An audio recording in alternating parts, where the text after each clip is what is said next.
على فكرة يا كابتن، انت خدت عنوان الفيديو من اليوتيوبر ده وخدته وحطيته عندك وقلت الفكرة وخدت الفكرة بتاعته. هو دوري كيوتيوبر وصانع محتوى سيمبل جدا، مش عالم، مش اكسبرت، مش بيرفكشنست، مش بروفيشنال. انا كدوري ان انا اقدم محتوى، احاول اقدم محتوى انا بحبه، مش مغصوب ان انا اقدمه، احاول اجتهد في المحتوى علشان اعلى، احاول اخلي الناس تنجوي اللي انا بقدمه، ما يبقاش كده غصب وفيديو لزق وخبط وكده وعفش. يعني انا بحاول اخلي فيديوهاتي كويسه الحمد لله وربنا يوفقنا، لكن انا عمري ما هعرف اقدم حاجه بيرفكت. لو انا مثلا في حته في الفيديو اللي انا بقدمه وغلطت فيها، مش معناها ان انا متطرف، يعني انا شخصيه متطرفه، فاهم، ارهابي يعني، اللي هو يعني مش شرط.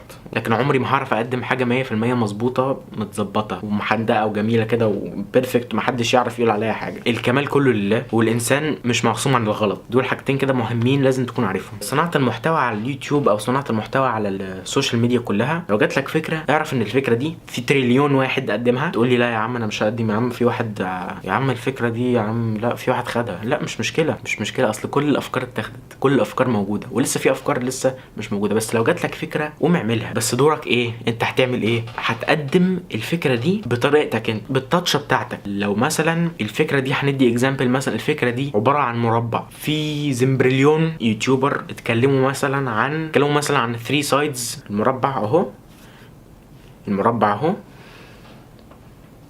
المربع اهو مثلا، خليك معايا بس، المربع اهو ماشي، سبوز ان ده مربع. اليوتيوبرز كلهم اتكلموا عن الحته دي والحته دي مثلا والحته دي، انت هتتكلم عن الحته دي.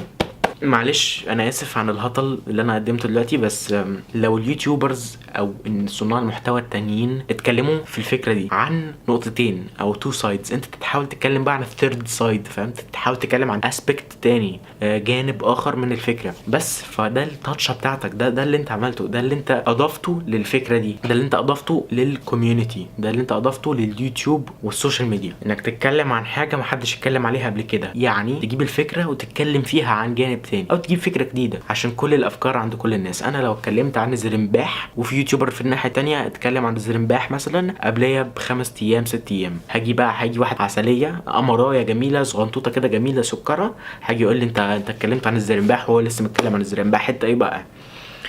ما تهدى بقى، ما تركن. صدف ساعات بتيجي بالصدف.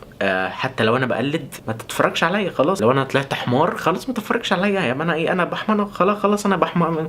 ما هي الفكره كلها في الاخر ايه؟ ان انا صانع محتوى، وفي حاجه اسمها خانه كومنتات. انت كمتفرج او مشاهد تقدر تعمل ايه؟ انك تخش على الكومنتات تكتب رايك في الفيديو، تقول لي وحش ولا حلو، كيب ات اب، عاش. ممكن تقول لي انا مش بحب فيديوهاتك، مش مشكله. وممكن تيجي تقول لي برضو ان الفكره اللي انت اتكلمت فيها دي مش صح، حاول مش عارف ايه تظبط. في الفري انك تقول اي حاجه، لكن لما تيجي تتكلم وتنتقد من باب الانتقاد وخلاص بقى، اللي هو الواد ده مش عاجبني، انت مناخيرك كبيره، انت نظرتك للكاميرا مش عاجباني، فالانتقاد من باب الهطل، لا ده مش حلو وده مش كويس. لكن الانتقاد البناء عمره ما كان وحش، وبيفيد وبيبين قد ايه ان في تحضر وفي فكر لسه كويس موجود في المجتمع، ولسه في ناس محترمه، وشيء مطلوب وشيء كويس ان هو يتكتب في الكومنت. لو في حاجه غلط تقول لي، لو في حاجه كويسه شكرا وشجعني، وشكرا لحسن استماعكم. كل سنه وانتم طيبين، رمضان مبارك.